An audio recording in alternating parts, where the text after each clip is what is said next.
Ja moram da se ispravim za nešto što sam malo pre rekao, onako kategorično, a gledajući ove predloge shvatio da sam jednog čoveka zaboravio kad si mi onako otvoreno pitala je se ti sećaš nekoga ko je bio takav. Sećam se, to je Vojislav Šešelj.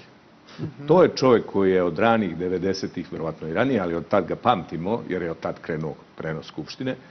On je napravio, on je jedan od prvih koji je počeo da pravi taj reality program, taj pra-reality program, taj srpski reality u Skupštini. Sećamo se i polivanja vodom Radovana Božovića i kad je on bio polivan kasnije vodom Barovića, kad su ga iznosili u Skupštini. Pištolj na studente.